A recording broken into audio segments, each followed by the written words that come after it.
What is up, team? Welcome to the N1 Fitness Podcast. Marcus here, as per usual. Today, I'm super excited for our episode. I've got Dr. Mike Israetel back on the pod for the third time, and we're talking all about how to improve your critical thinking skills. So we're going to go through some different mental maps, mental pitfalls like Dunning-Kruger Effect, sunk cost fallacy, stuff like that. I think you guys are really going to enjoy this one. Oh, and just as a quick aside, there are a few expletives in this episode. Mike gets a little bit colorful when explaining certain concepts. So if that offends you, I guess, I don't know if people are offended by swear words anymore, but if that offends you, maybe don't listen to this one. All right, let's hop in.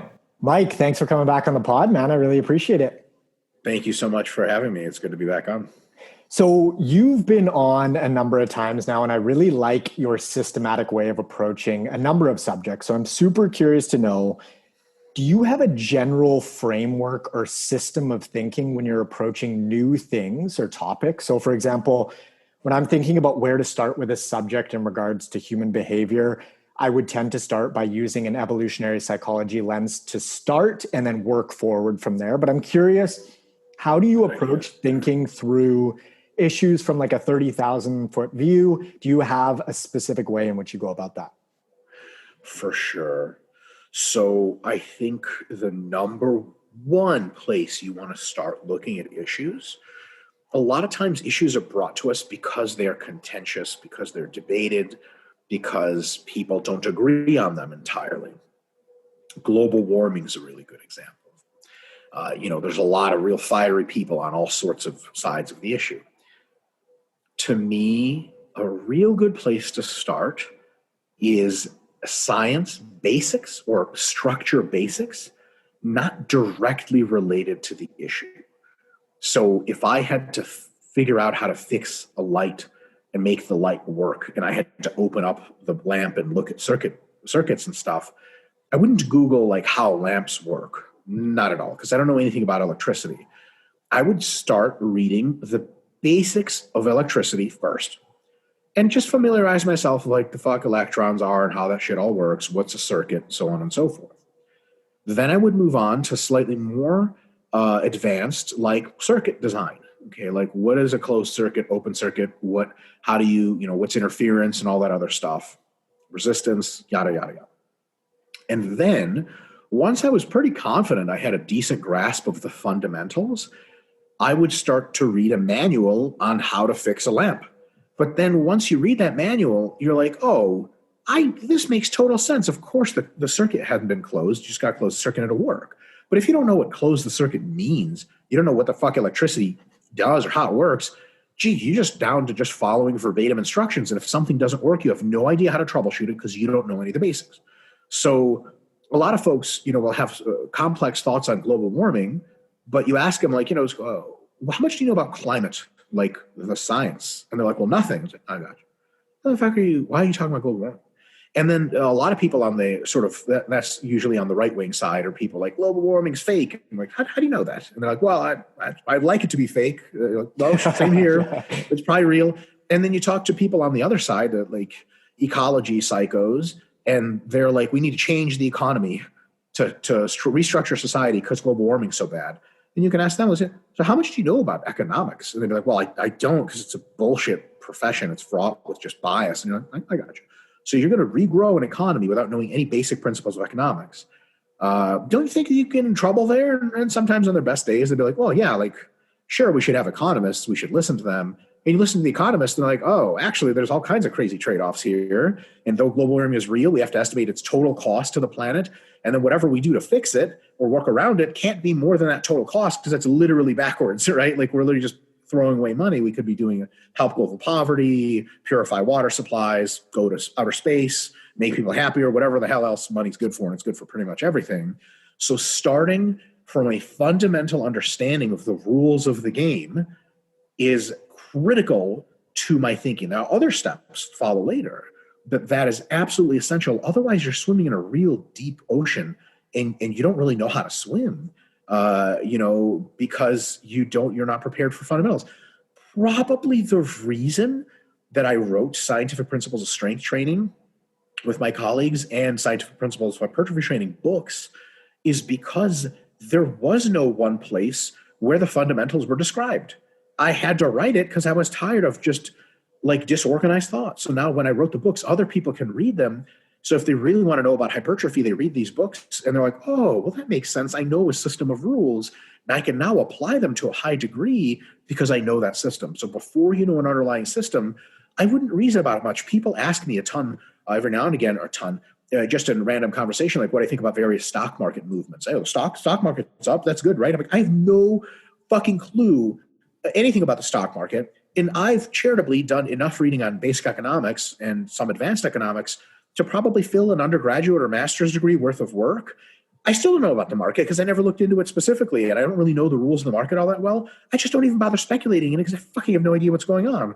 But plenty of people, my intelligence, a higher intelligence, and often a fraction of my intelligence, have no problem speculating about the market, and those are the people who get burned on shit like Bitcoin or whatever. It falls through the floor. They never knew why it was going up. They don't know why it's going down. And they're like, oh, shit, this is bad. Happens in the fitness industry all the time. People don't know the fundamentals. They try to solve problems.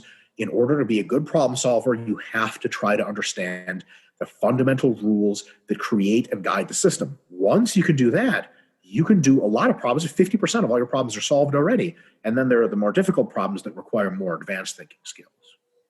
So when someone comes to you with a really specific question about training volume, and it's just so specific where it's like, should I do 6 sets of biceps this week or 10 sets of biceps or whatever, and not understanding the big picture of zooming out total volume over the course of weeks, months, years, whatever, do you just guide them towards educating themselves around the basics first and foremost, and then tell them to work forward from there? Yeah, it's just that's a really good question. It often depends on how they couch their own question. A lot of times they'll give me a profoundly complicated plan bereft of any kind of theoretical base. And they'll say, is what I'm doing okay? And I just scan it quickly and go, yeah, it looks fine. And they say, well, can it be better? And I go, oh, yeah, sure. And they're like, how? I'm like, well, I could tell you one way it would be better, but I don't want you to idolize that way, reify it, and all of a sudden, like, that's the better way and everything else sucks, because there's lots of other ways and there's lots of other even better ways. So then when they ask, like, okay, what's the better way? I'm like, well, here's this book about the basic principles. Because if you already have an advanced plan written and you're looking for better ways, which is to say you're looking for the road to optimality, I assume you have the bandwidth to consume quite a bit more insight. It's very unusual for people to write something very wildly complicated. Can you imagine someone made like an unbelievable circuit just as a hobby? They made this super, super complicated circuit at home with just basic nodes and electrodes and stuff. And they're like, how can I make this better? You happen to be an electrician or an electrical engineer. And you're like, well, here's this textbook on electrical engineering. And they're like, no, fuck that. If they went that far, they're probably like, oh my God, thank you. So a lot of times I'll refer people to the basics. They'll come back many times, 6 months, 12 months later and go, oh my God, like I can write my own plans. I know the matrix. And I'm like, sweet. And now your old question looks kind of silly. And they're like, oh man, I can't even believe I asked you that. And I'm like, look, I've asked so many stupid questions that could fill an entire, sphere the size of the earth. But that's the thing is you can give answers like, no, I think this is fine, because sometimes that's all people are looking for. I don't want to be the dick that anyone asks me any question. I'm like, well, you really should do is get an education of the basics. Like, dude, fuck that. I asked you a fucking simple question. Like, can you imagine be like, you pull over, like you're driving through Canada and you pull over and you ask a cop, like, which way's the store? He's like, well, what you should do is understand the topography of our city much better. You're like, what the fuck? Where the fuck is the store? God damn it. I'm not here to understand shit. That's totally fine. Now the cop is actually paid by your tax dollars to be a representative. I'm not paid on Instagram to answer anyone's questions.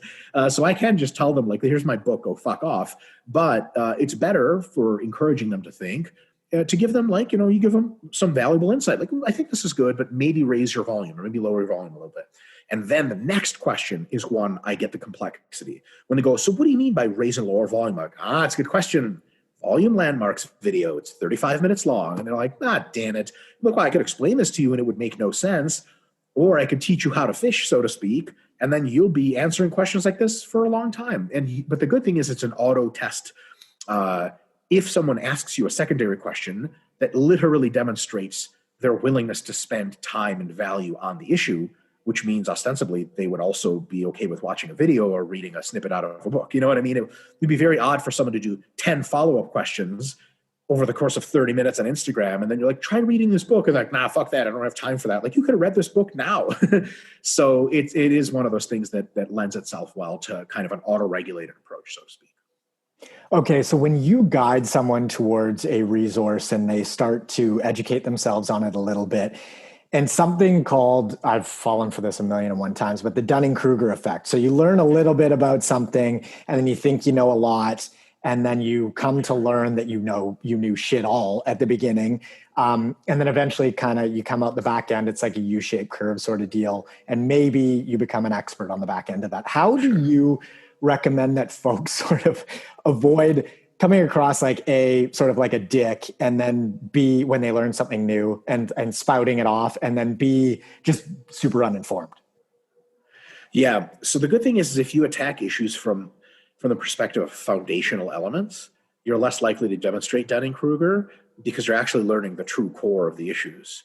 So you actually if you learn in your first week of economics class that supply and demand are incredibly powerful forces that fundamentally guide a ton of economic activity, if you go and someone's on Facebook saying supply and demand is bullshit, like fairness for all or some crazy shit, and you say, well, I think supply and demand are very important, and they guide a lot of our economic decision-making and the resultant economies that form, a Nobel Prize laureate in economics isn't going to come in and Dunning-Kruger your ass. He's not going to be like, fucking idiot. He's going to be like, that's true. Now, this specific issue may be an issue in which supply and demand have failed to produce the results that we would like as a society. It's certainly more nuanced than, it's, again, how you say it. If you say supply and demand are the core, very important elements of much of the economy, that's a completely true statement. But if you say like it's all about supply and demand, it's not all about supply and demand. Sometimes it doesn't work out. It was a minority of the times, but sometimes it doesn't actually work out that way. So one of the big recommendations for how to avoid Dunning-Kruger is do not make absolutist statements when you haven't scanned essentially the vast majority or all of the data. Like, are you really sure that everything is supply and demand? Well, sure as hell, you didn't learn that in economics. They never said everything. They said these are powerful, important forces that should be considered. If you say that, no one's ever going to Dunning-Kruger you because everyone who is an expert agrees with you. Expertise is very good at saying as much as it understands and no more. One of the biggest things about Dunning-Kruger isn't actually, of course, it's actually knowing more stuff, but it's a lot of it is an emotional thing. An expert may not know a ton more than you if you've read a bunch of articles. He just doesn't have the bravado that you do because he's fucked himself up with it before, and it's fucking embarrassing to be wrong. So instead of saying, high reps build muscle just as well as low reps, because, people say that, you say, it seems that the difference between high rep and low rep training for muscle growth is so small that most studies can't detect it, which may mean that over the long term, one of the rep ranges is better. And maybe for some individuals, it's better to go low or high rep, but it's certainly not the super important thing. I mean, that's a true statement, but notice how significantly more couched that statement was in probabilities. That's something you get as an expert, is understanding that there's nuance to things. Don't make absolute statements. That's like stuff you can know before you learn anything. And then you can look like an expert that's just quiet a lot. And the experts can speak up. So like if you ask someone, you got Greg Nuckols, true expert, sitting in one chair, and you got a guy who read several articles but knows how not to make a fool of himself. 10 questions, Greg may be able to answer 9 of them expert style. That guy may be able to answer 1. But what's Dunning-Kruger is when that guy thinks he can answer all 10, right? And he starts blabbing and not knowing what he's talking about. So as you learn, know what you know, and don't pretend you know any more than that. Take relativistic, conditional statements at face value. Don't try to expand them into absolute statements. That's really the trick with Dunning-Kruger, because people say like, I don't want to embarrass myself. Embarrassing yourself is almost always and everywhere voluntary. Like when someone asks a question, you can always just shut the fuck up. And you can always just say, I don't know. Experts have to say that less because they know more shit, but they're also really good because they're confident about what they know. They don't have an ego problem with feeling they don't know anything. So for example, people will ask me stuff about like autophagy and health. Like, is it really true that sort of programmed cell death is a real big deal? I don't fucking know. I don't know. Why am I okay saying I don't know? Because life has taught me I'm really fucking smart. I'm super fucking successful. I don't fucking need to know everything, for the love of fucking God. You're like, can you beat up Elon Musk in a fight? Like, yeah, almost certainly. Do you think he cares? Like, oh no, I lost a fight. Like, my value as a man is gone. Like, you fucking kidding me? He's basically like a whatever, 100 billionaire. If he gives a flying fuck, he'd be like, yeah, I'm weak. I'm pathetic. Fine. I'm going to buy your house, burn it as a joke, kick your family out. And you're like, oh shit, I guess you are the man. Right? So I think expertise brings it with a level of confidence that you no longer feel like you need to make shit up or expand your boundaries beyond your comfort zone to try to say anything. And, we've all met that guy in the gym that's been lifting for 6 months and saw a couple of articles from Testosterone Nation, and he's next to a girl and he's like, yeah, man, you got to fucking squat past parallel or it doesn't fucking grow your legs. And you're like, there is a grain of truth in what you're saying, but you put it so terribly, and everyone who knows anything knows you're dumb. His option wasn't not just, okay, he just didn't know enough to not Dunning-Kruger himself. He could have just shut the fuck up or been like, I think going below parallel seems to be pretty effective. And it's at least as effective as anything else. And also, like, it's a real simple rule, because if you just go deep, there's no question of how high you have to cut your squat. I mean, that's all true. He could have just said that, but he wanted to really make a fucking claim, feel really good about himself. That's a big problem with Dunning-Kruger. And you'll notice Dunning-Kruger's almost never committed, as a very low rate of commission by females. I don't know if you ever read Instagram comments. Females very rarely commit Dunning-Kruger because females aren't egotistical pieces of shit like men. They have their own downfalls, of course, but they're not as often needing to say shit and be respected for being right. A female will read something and you'll think, what do you think of that? She's going, I think it's cool. Like, do you want to tell people about it now that you're the expert? And she'll go, I don't feel like I'm the expert. And I don't really care if people think I'm smart or whatever. Like, I'm fine just reading stuff. Women are often fine just absorbing stuff.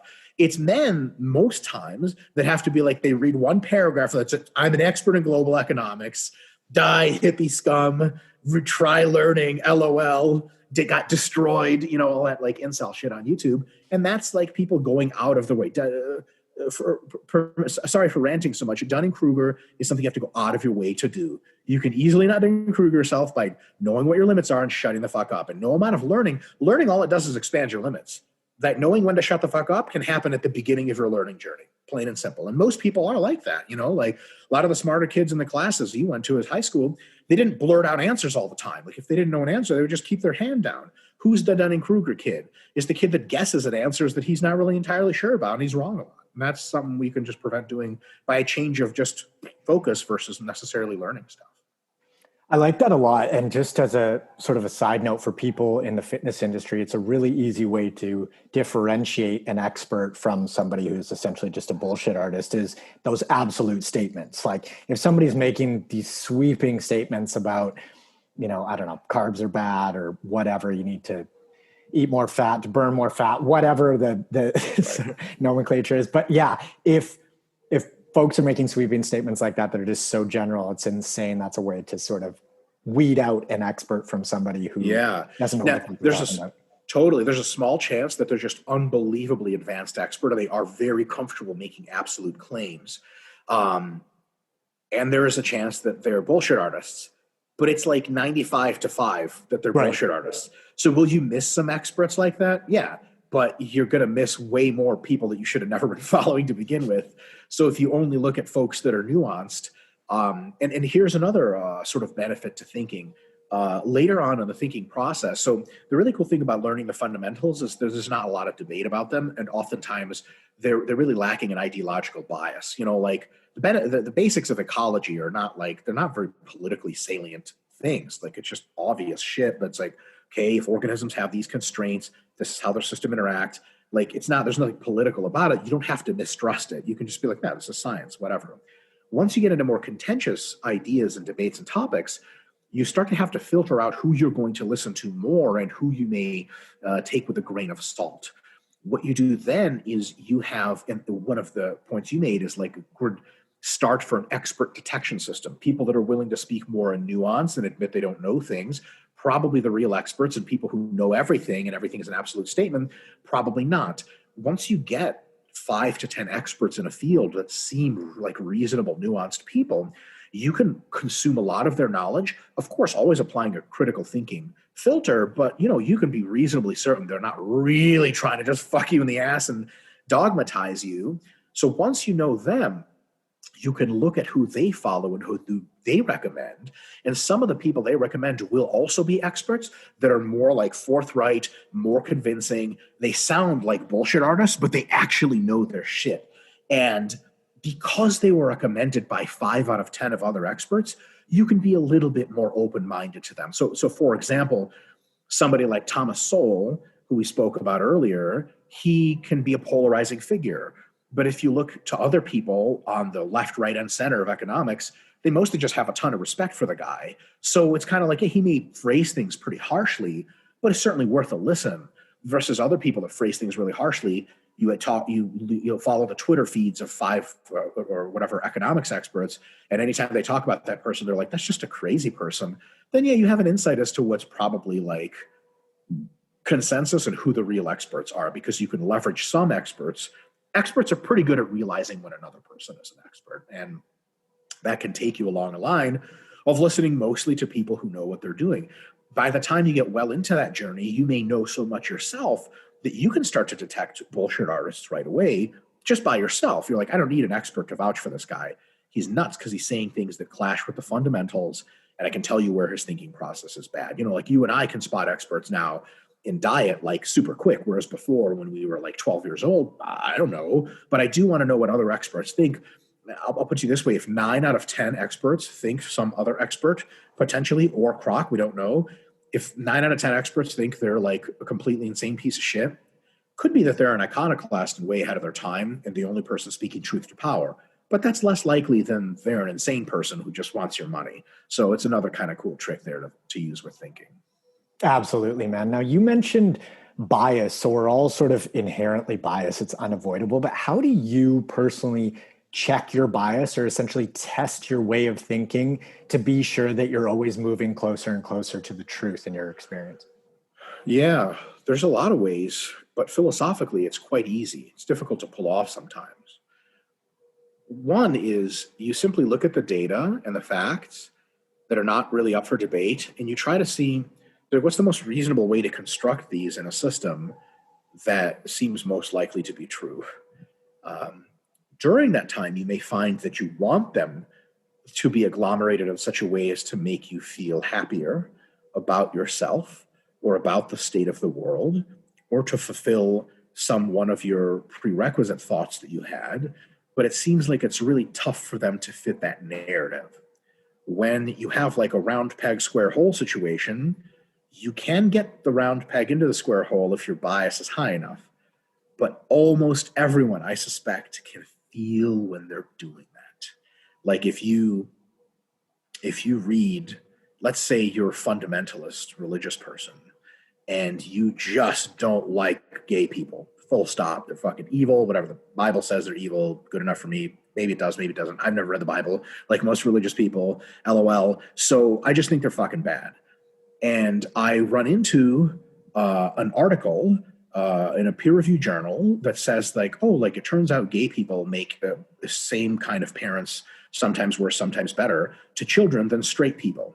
Now, like, I want that to not be true, right? Because I hate gay people. I'm like, fuck. But I can feel that I don't want it to be true. So those things in your head that when you feel like, oh, I'd rather this not be this way, that is a literal manifestation of bias itself. You need to understand that and go, okay, I don't want this to be true, but what I want doesn't matter for reality. So I'm just going to go like this. I'm going to look at this article again, and I'm going to do 2 things for it.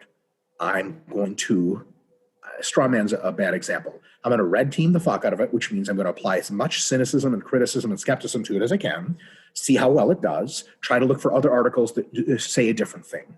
Try to look for lit reviews, put textbook chapters that say, actually, gay people don't raise children all that well, or it's a huge problem with the way these studies are conducted.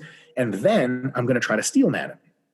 Doesn't matter which one really that you do first. So you say, okay, I'm going to assume gay people are great parents. Let's see how much evidence I can gather for that and how convincing it is, and how little of like contrary evidence gets in the way.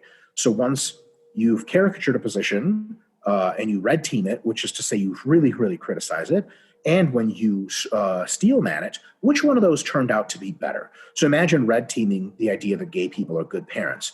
You go in and you try to find contrary articles, and like 9 out of the 10 articles you find are like, American Religious Orthodox Christians annual like letter to the editor. Like that's where it says gay people are bad and there's no data. And you're like, all right, that's some form of evidence.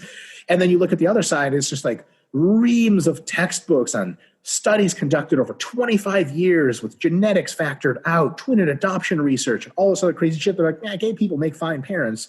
You're like, fuck.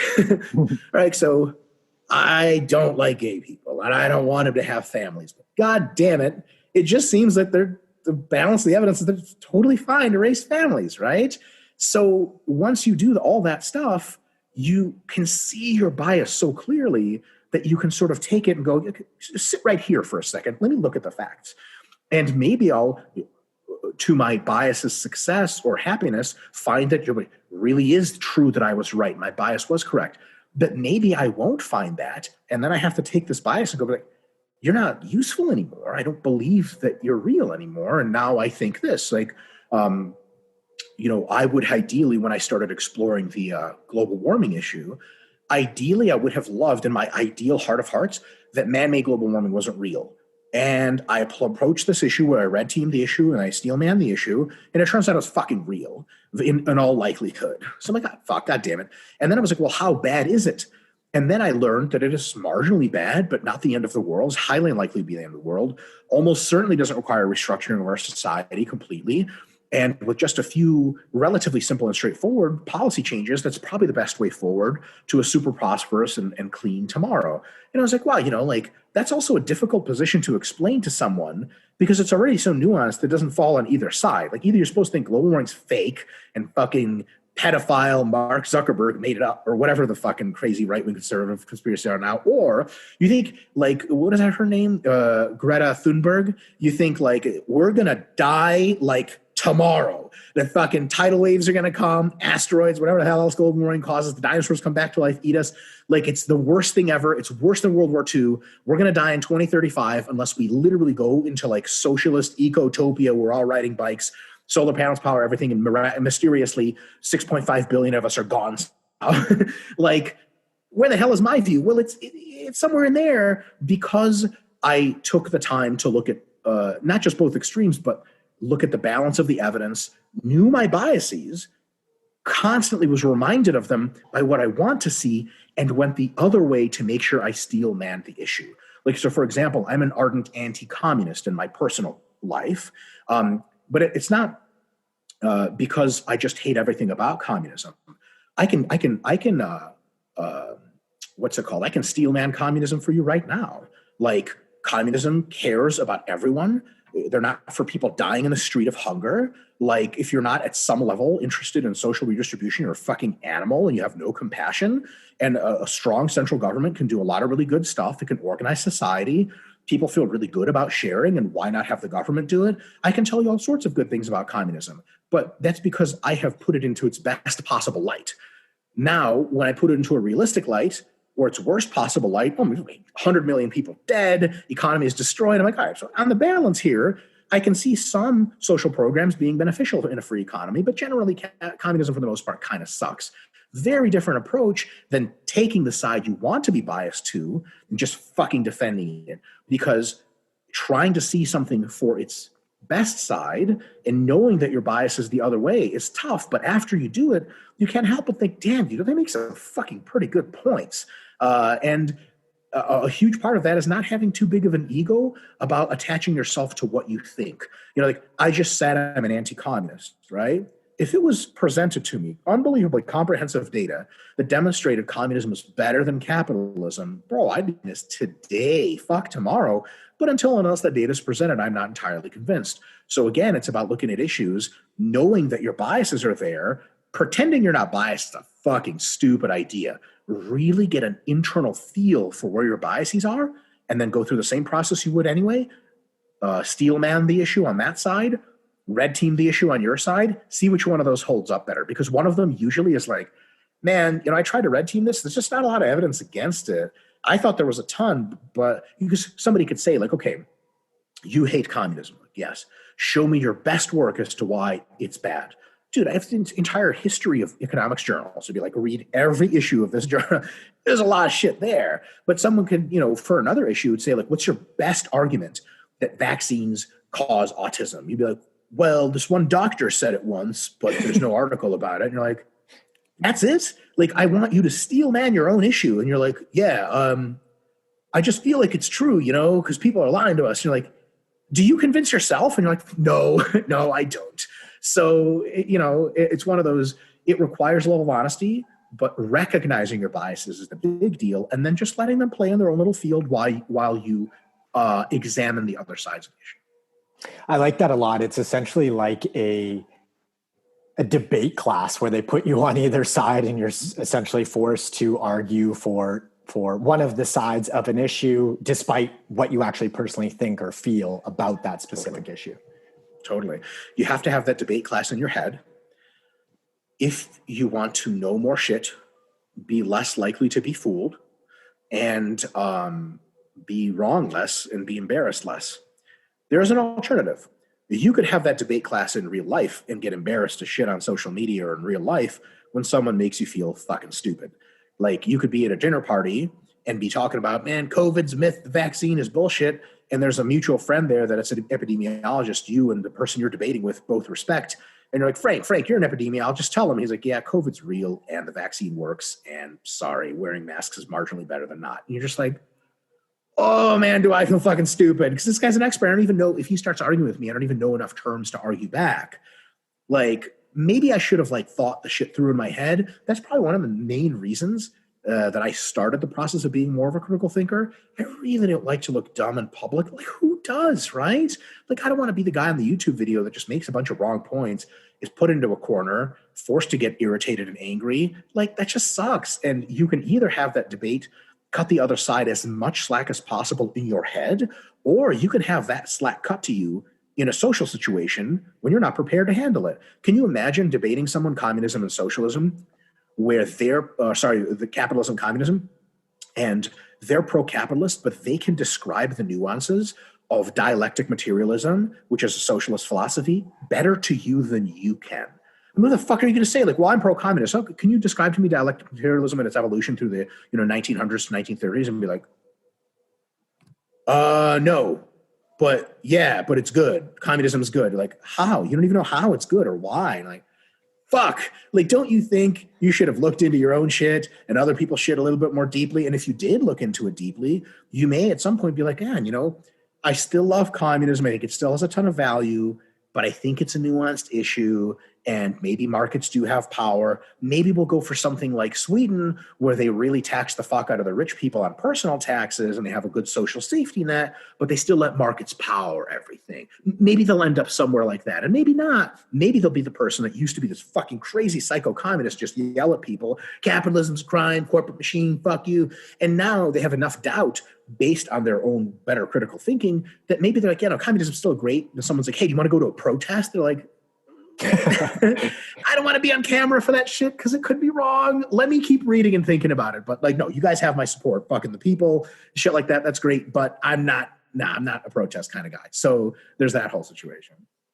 I like that. So bias is one thing. And then we sort of have this other thing, sunk cost fallacy. So when somebody, man, it's a tricky one because you might have believed something for 20, 30, 40 years, and then at some point admitting you're wrong. I mean, we do this on a tiny basis, on a day-to-day basis. Like, you're watching a movie that sucks and you just watch it to the end because you feel like you're too invested to turn it off. You know what I mean? Sometimes it can get better, but almost never. You're totally right. Yeah. So how do you, it's a tricky one because it's also tied in with identity and, social groups and things like that, but which just complicates the issue that much more. But how would you recommend that folks think about sunk cost fallacy, maybe identifying where they are at right now at this point in time and forgetting about the past? Like, how do you go about that?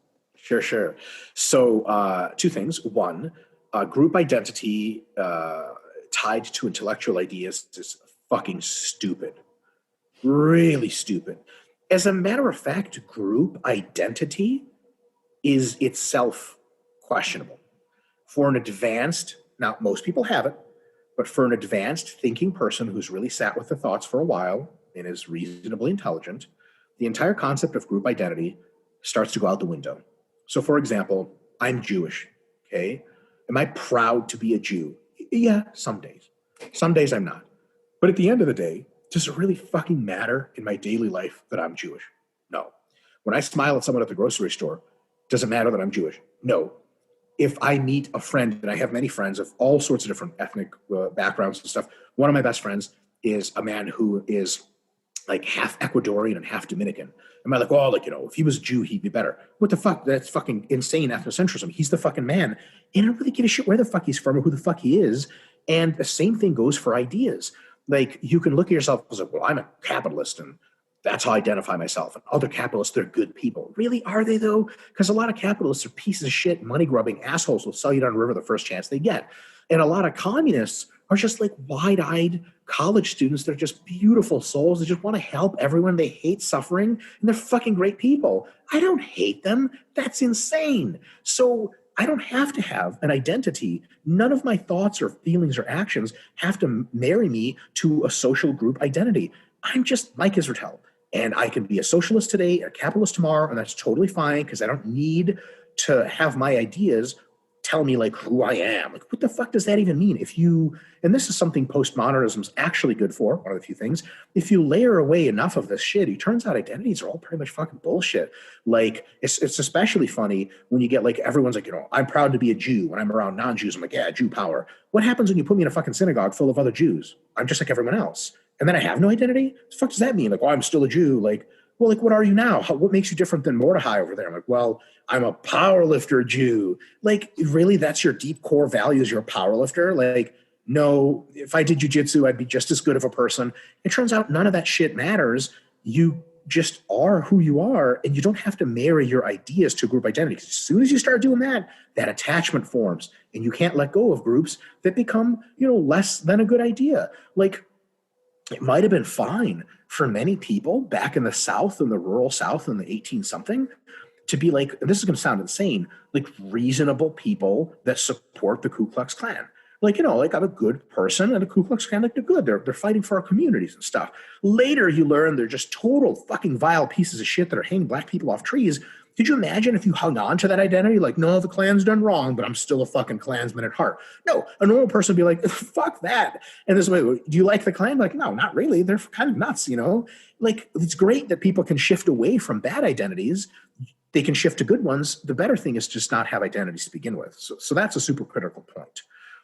Does that make sense? It makes sense. Yeah. I think the tricky thing for some people, they're thinking that, I think a certain thing, my peer group thinks the same thing. And if I change those opinions, that they're not going to be a part of their peer. I think that's like the ultimate sort of, fear. It's like excommunication, but. Sure. You got to reevaluate who the fuck your peer group is at that point, right? And that's one of those things about maybe you can move it a different place. The good thing is about the internet, you can find a peer group for anything. You can find a peer group of people that are just intellectually curious and like to talk about science and stuff. They don't judge you for anything because no one's really all that certain of stuff. So, back in 1920s, if you grew up in like a fucking heartland Christian American town, if you were like, I'm pro-gay, you might get killed, or, people, nobody talks to you anymore. Nowadays, either you move to the big city where everyone doesn't give a flying fuck what's going on, or you just associate on the internet with people that you find of a similar mindset. So that's something that I think is a super powerful realization to have about marrying your ideas to identity.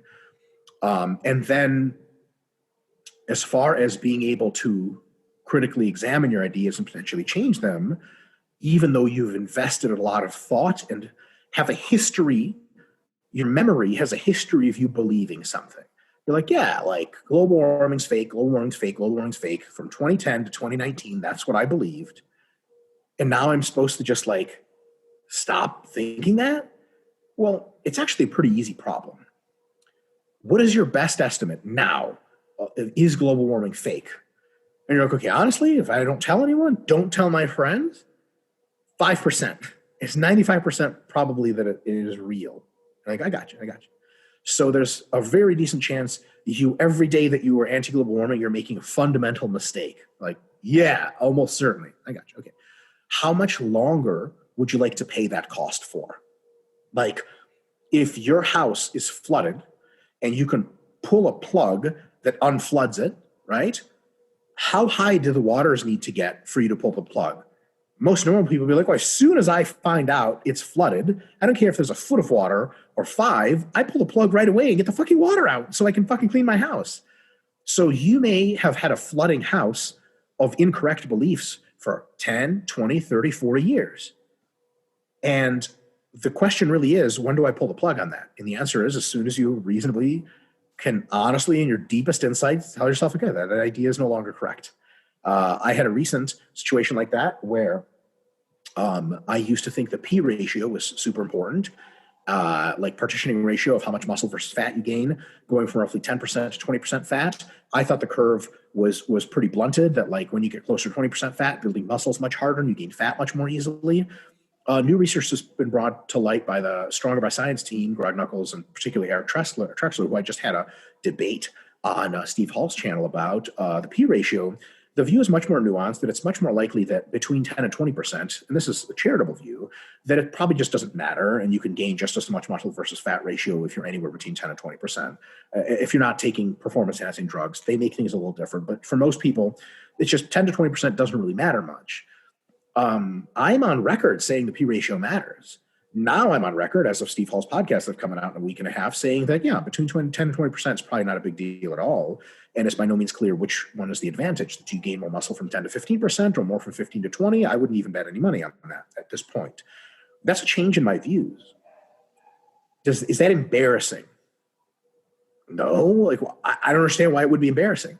Based on the available evidence and reasoning I had, I thought the P ratio was valuable, and I thought it looked a certain way. Now, based on the available evidence and reasoning that I have, which is more because the research has been significantly updated, I think something different. Always and everywhere, the only thing I can be depended on for is to have a position that reflects my best assessment of the research and the logic at the time. And as that changes, so will my opinions. You cannot depend on me for consistent opinions, because consistency is a neat thing to have in many parts of your life, but in intellect, it is not a neat thing to have. You want accuracy. Accuracy is better than consistency. So putting it to people like this, I can meme this for you much faster. All that bullshit I just set aside. You just ask someone who's demonstrating the sunk cost fallacy. So for how much longer do you want to be wrong? And they say, ideally never. Like, right, can't go back in time. You've been wrong for 5 years. Would you want to take it to 10? They're like, no, fuck that. Sweet. Well, just change your opinion now. And I will tell you this. There's a temptation to take an ego hit and be like, man, people don't like shifty people. They don't like people to change their opinions. People are going to think less of me intellectually. But if I know a person in my intellectual life that changed their opinion pretty radically based on the balance of the evidence, my respect for their intellect and their value goes up fucking like crazy. Huge. That's the ultimate scientist. That's the ultimate logical thinker. You know, like, imagine dealing with a super AI, unreal alien robot that was like, you know, I don't know the English language. You give him a dictionary and he goes, I now know the English language. You know, like, oh my God, he's updated his views so fast. If he came in with some incorrect assumptions about the Earth, he's like, the core is made of uranium. You're like, actually, it's not. Check this book out on geology. He goes, the core is not made of uranium. It is made of blah, blah, blah, blah, blah, blah, blah. And you're like, this guy's the fucking man. This is the smartest thing that's ever been. You'd be like, nah, man, he should have stuck to his values. God damn it. The core is made of uranium. You get science, core is made of uranium. Like, I wouldn't respect if the alien was like, no, I don't need your human dictionaries. They are wrong. You'd be like, this alien's a fucking idiot. Like, but if he could update his views quickly with no ego, that's a truly dangerous thing. You know, it's going to be all aliens pretty soon after that, right? So it's, people think that changing their views based on the evidence is a form of like letting other people down, letting themselves down, that they don't demonstrate enough of a spine, enough consistency. Consistency is a good idea when it's applied to valuable things that are true. Consistently push the barrel up the hill because the barrel has to go to the top of the hill. Don't quit because you'll be a fucking pussy. You just quit because of weakness. But if someone tells you, hey, that's the wrong hill, you need to push it up the other hill. You're like, nope, God damn it. I started pushing it up this hill and I'm going to finish. Like, what the fuck are you talking about? You're nuts. So anytime your opinions vastly contradict what you probably in your own head think to be true, but you're still perseverating on them, that probably means you're nuts and you don't want to be nuts. So change your opinions. And if someone says, oh man, you really flip-flopped on that issue, because incels like to do that, right? Like on Instagram and YouTube, like, oh, Dr. Mike, I thought you thought this. I'm like, yes, now I think this. And they're like, oh, huh.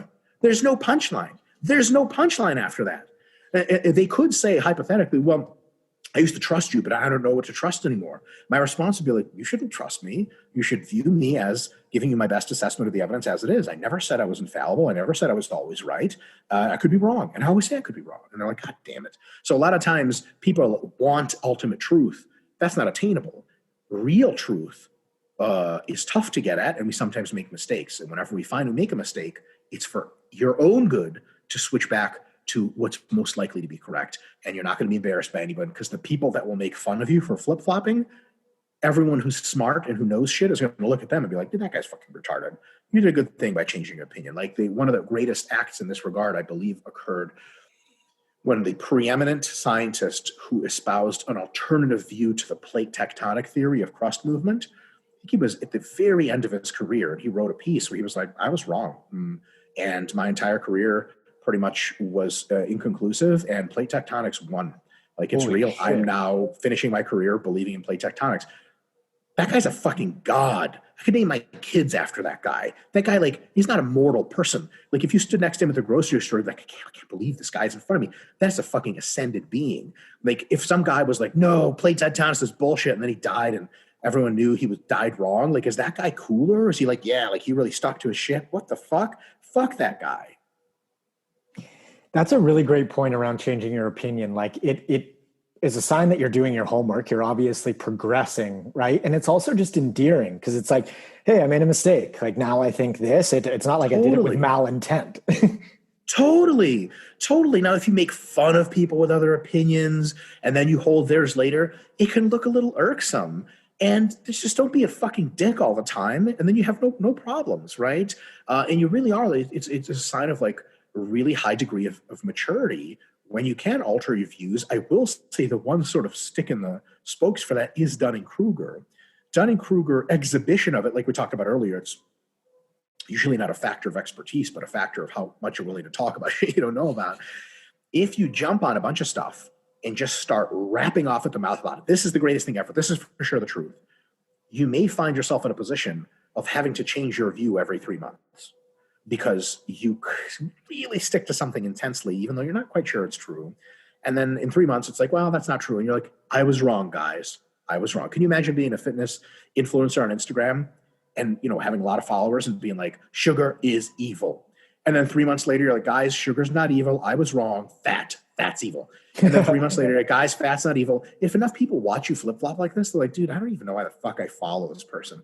This person's a crazy person. Anytime they latch onto something, I just wouldn't expect it to last because it never does. Then your problem isn't, the core of your problem isn't that you flip-flop. The core of your problem is you attach yourself to shit that just by no means should be attached to at all, or even tentatively. You know, say like, hey, this recent study came out about sugar being bad. What do you think? Well, I think, you know, we have to look at the balance of the evidence.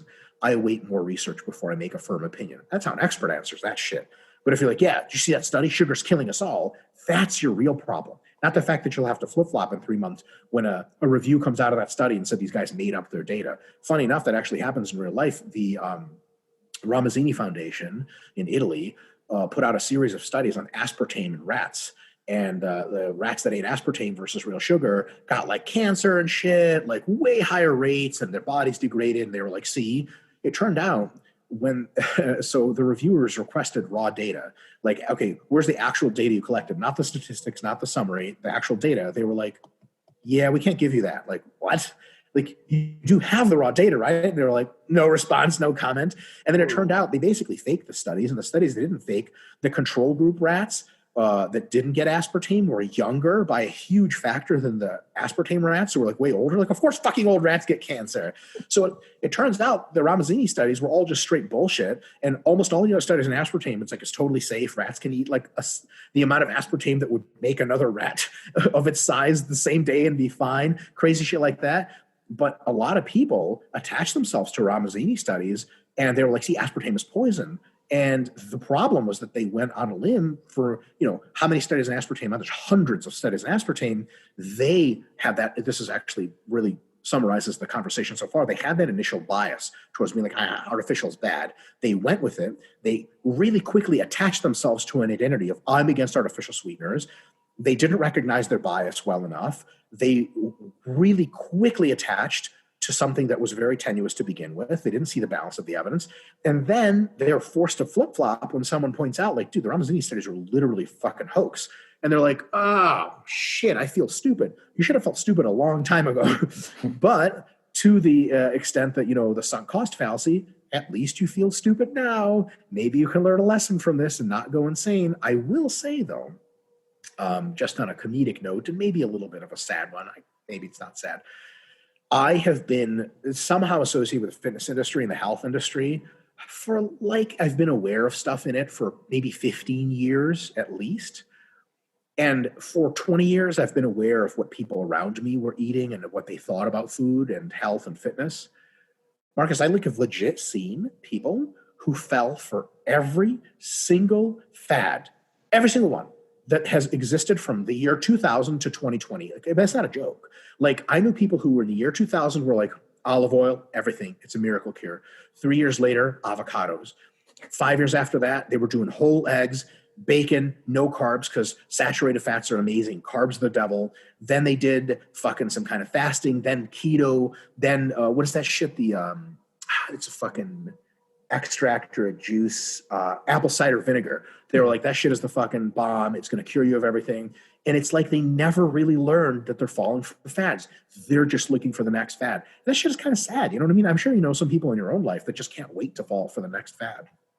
Absolutely, man. And I think that comes back to what we talked about initially. And it's, educating yourself on the basics. Like, how does this stuff work? What are the fundamentals? Because then it just sort of makes it easier to disregard the apple cider vinegar, the supplement this, or the fat burner that. And you talked about the influencer who's constantly flip-flopping. Again, same deal. If they just went back to the basics, understood how this shit works, they're not going to be flip-flopping on a weekly basis, and they can come across as, I guess, consistency in this case would be a good thing because you're never too wrong. You might get some small things wrong here and there, but you're not way off on everything. Totally.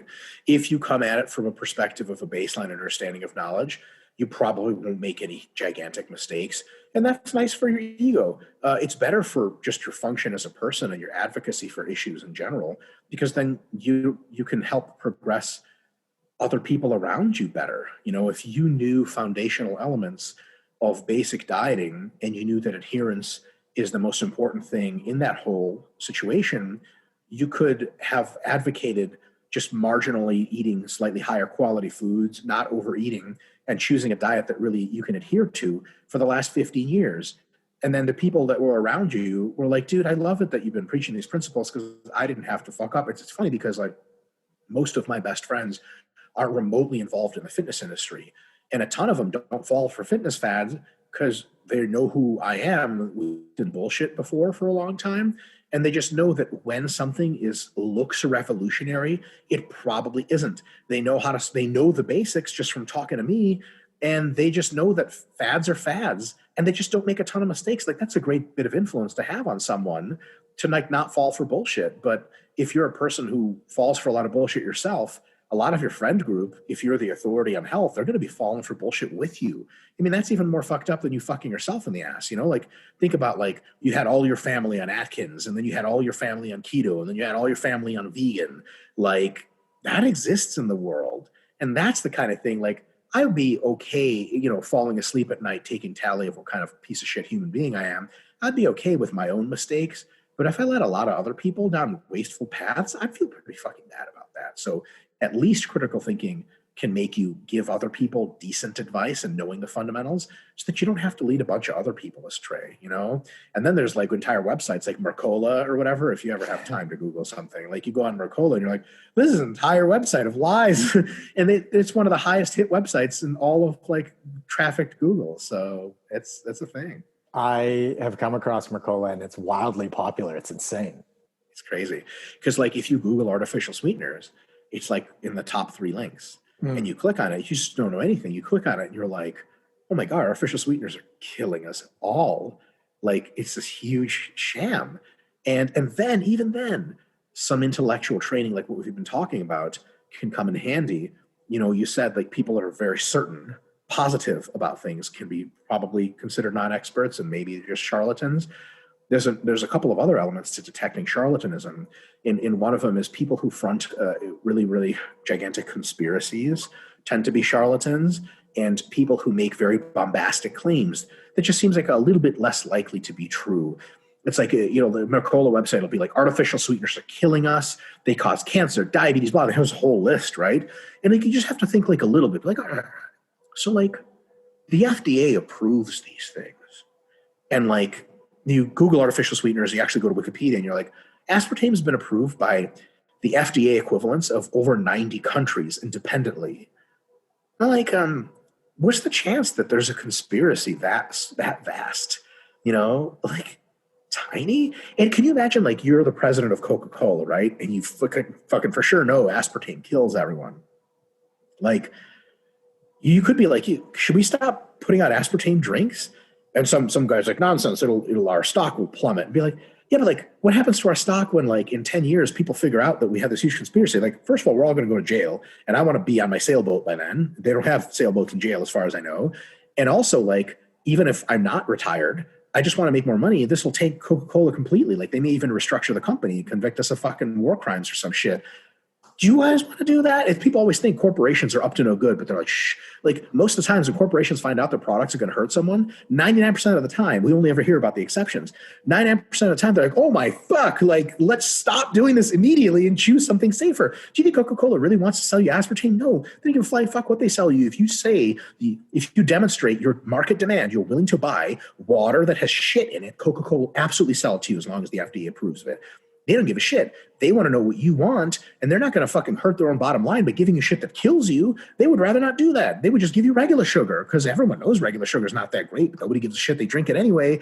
It's just like Mercola's like, there's this diabolical plan to poison us all, and you're like, maybe, but like, maybe not. And then you're like, wait a minute, like, how does Mercola make their money? Like, oh yeah, on website traffic, ads, and their bullshit supplements. Like, I wonder who's lying here. This is funny. They'll simultaneously be like, corporations are evil. Be like, aren't you guys a corporation? They're like, exactly. Nonsense. We're the truth. So yeah, the corporations one always gets me, because it's like, even if they are all pieces of shit, which is just not the case, they're about making money. And at the end of the day, if you die from aspartame intake, they can't make any more money. So anyways, when you were looking at the people that have fallen for those same trends, just year after year for 15 years, what was that through line? Like, what do you think is that common thread between those individuals? They just want to believe there's a quick fix. Like, what is it about that person that just has them over and over fall for that same thing? Two things: a lack of interest in learning the basics, which they consider boring, and an irrational expectation of, and actually I was on an interview for another project just recently, just before this podcast, and I sort of described this idea. People have this, there's logical fallacies called the Nirvana Fallacy, but it's not specific enough. They have this idea that solutions can be and are usually exist that are minimal input, radically simple, and beautifully serendipitous. That like, we're all like this, and if you just tilt this way, it locks in place and everything's solved. So they're looking for things like, okay, sugar. If I just stop eating sugar, that one thing, my health improves, my life improves, my thinking improves, cravings are gone. It's a one-stop shop. They have this belief that everything will click magically into place if they just figure out the core, what's wrong with this system. And I think maybe that sort of mechanism evolved with specifically a lot of females fall for this. Females are actually more attuned to impurities and poisons, probably because their own physiology is more affected by them for pregnancy. And if they're carrying a child, for sure, and if they're nursing a child, for sure, they have to be more sensitive to poisons. A lot of people are really intent from an evolutionary perspective, subconsciously, to detect what's wrong. And it's just the one thing you have to remove. It's like, you see this little pool we were drinking water from? That's what's causing people to be sick. We got to switch to the other side of the river. And when you do that, there's no more sickness. Like, fuck, that was it. That was always it. It wasn't some comprehensive bullshit, science, foundationals. It was this one fix. And that is a lot of that instinct for that one quick fix is something people take. And they want it because look, if it's true, holy shit, all you got to do is find that one thing and it solves all your fucking problems. Interestingly, technology and capitalism have not made this better. They've made it worse, allowed it to become worse. Why? Because capitalism and technology married together give you quick fixes. Like, your cell phone is the answer to 50 of your problems, including 10 you didn't know you have. It works every time. It's a fucking miracle. It's fucking magic. So people get used to it and be like, well, yeah, cell phone's magic. It does everything I want. Why can't I diet?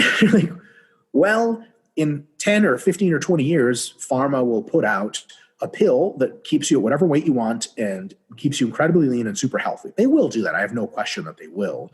That's just not here yet, bro. And you can pretend and want it to be here. They want that fix. So they don't want to invest the time into foundational stuff, and they want that easy, quick, sort of that synchronicity, that click, and like, oh, it's all fixed.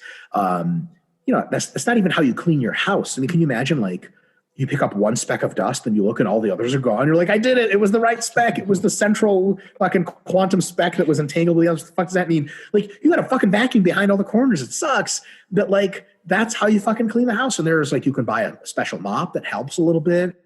You can schedule your house cleaning once a week so it never gets out of hand. People know this from their daily lives. But in exercise and in diet and in relations to body fat and fitness, they're still looking for that one fucking magic trick. If there's anything I've seen in 20 years, those are the people that float in and consistently fuck themselves over. I have family like that. They'll be like, hey, what do you think of this new thing? I'm like, for the 18th time, I think nothing of new things until they are commonly accepted old things. Like, 1 out of 20 times, that new thing is real and it works and it's awesome. But like, that's 1 out of 20 times. That means they fail 19 times and succeed the 20th. Because, at some point, their new thing could be like watching a Dr. Mike talk on TED and then buying the healthy eating book on Renaissance. And they're like, I discovered it. This is it. And I was like, yeah, it actually is it. Like, sweet, you finally stumbled on a fad that fucking worked. But you're wrong a lot, and maybe they'll stumble away from it to something else. And that's probably the most heartbreaking thing that I've ever seen is people that used to do like principled right shit, but they never knew why it worked. They never understood the principles. Someone was like, hey, try RP. And they're like, great. And then they switch to something else. Like, I'm doing keto now. And I'm like, fuck, you learned nothing. You didn't learn anything. And some people just don't. Yeah, fair enough, man. I know you got to go. So where can folks learn more about you, maybe the hypertrophy book, all that good stuff, social handles? Tell them where to find you. Social stuff. YouTube, Renaissance Periodization YouTube. Just type in Israetel on YouTube and Israetel Mike Strength, and you'll get our channel because Renaissance is impossible to spell. If somebody just gave me a piece of like a paper and a pen and like, spell your company's name, and be like, oh shit, do I get autocorrect on this thing? They're like, no. I'm like, oh, I have no idea. It just start with an R. But RP DRMIKE on Instagram, RP Dr. Mike, RP Strength on Instagram for all that valuable shit. And yeah, that's it. That's all the plug-in I think I can do. Awesome, man. I'll link all that in the show notes, and thanks for doing this. Dude, thank you so much for having me on. I hope you guys enjoyed that interview as much as I did with Dr. Mike. If you're interested in personalized one-on-one nutritional coaching and or workout design, you can click the link in the show notes below or head on over to n1fitness.com/coaching. Also follow me up on Instagram at n1fitness and friend me on Facebook at Marcus Sadu. And lastly, be sure to hit subscribe on whatever platform you're using, and I'll catch you on the next one. See ya.